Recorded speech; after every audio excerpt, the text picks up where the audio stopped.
ভাবলি কি করে বলতো যে তোকে ছাড়া আমি অন্য কাউকে বিয়ে করব? যা সেজে আয়, তোকে বউয়ের সাজে দেখতে চাই আমি। কথা এবির মুখে এই কথা শুনে আনন্দে আত্মহারা হয়ে পড়ে কথা। হ্যাঁ বন্ধুরা, আমরা এমনটাই দেখতে পাবো কথা ধারাবাহিকের আজকের পর্বে। কথা আসপটি হাতে নিয়ে এবিকে বলে, বিয়ের মণ্ডপ পর্যন্ত চলে এলেন, বিয়ে করতে? করাচ্ছি বিয়ে, বন্ধ করুন। এই বিয়ে কিন্তু আমি হতে দেব না, বলে দিলাম।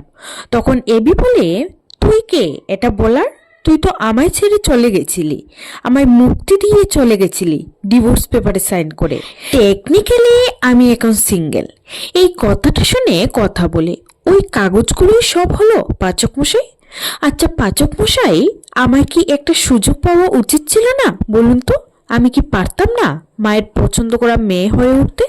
পারতাম তো, আমি খুব চেষ্টা করতাম। আপনি একবার তো মাকে বলতে পারতেন। আপনার শরীরে কি একটুও মায়া দয়া নেই পাচক মশাই? আমায় কি একটাও সুযোগ দেওয়া যেত না?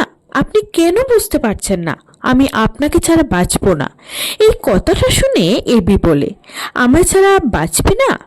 তাহলে ছেড়ে চলে গেছিলি কেন, আর যাবি কোনোদিনও? তখন কথা বলে এমন করে বলছেন যেন আমি না গেলে আপনি ওই কঙ্কুকে বিয়ে করবেন না।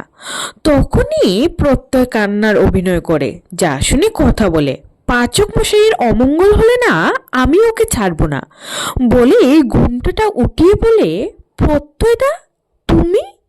মানে কি হচ্ছে বলো তো? আমায় তোমরা কেউ বলবে যে এগুলো কেন হচ্ছে আর কি হচ্ছে? তখন সঞ্চিতা বলে, দেখো, আগে তো আমি তোমাদের বিয়েটা দেখিনি, তাই আমি চেয়েছিলাম যে তুমি আমার ছেলের সাথে আবার নতুন করে বিয়ে করে এ বাড়িতে ঢুকো। আর তোমার থেকে ভালো বউ আর কে হতে পারে কথা মা? জানো তো, বাড়ির সবাই প্রত্যেকে আমায় বলে দিয়েছে যে তুমি এই বাড়ির জন্য কি কি করেছো, আমার অগ্নির জন্য কি কি করেছ। আর আমি তোমাকে অস্বীকার করে অন্য মেয়ের সাথে আমার ছেলের বিয়ে দিয়ে দেব? এটা হয় কখনো? আজই তোমার সঙ্গে আমার ছেলের বিয়ে হবে।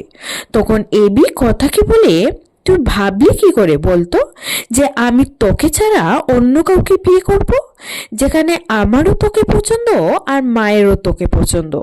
যা সেজে আয়, তোকে বউয়ের সাজে দেখতে চাই আমি। কথা তারপর সবাই মিলে কথাকে বউয়ের সাজে সাজিয়ে ছাদনার তলায় নিয়ে আসে শুভ দৃষ্টির জন্য।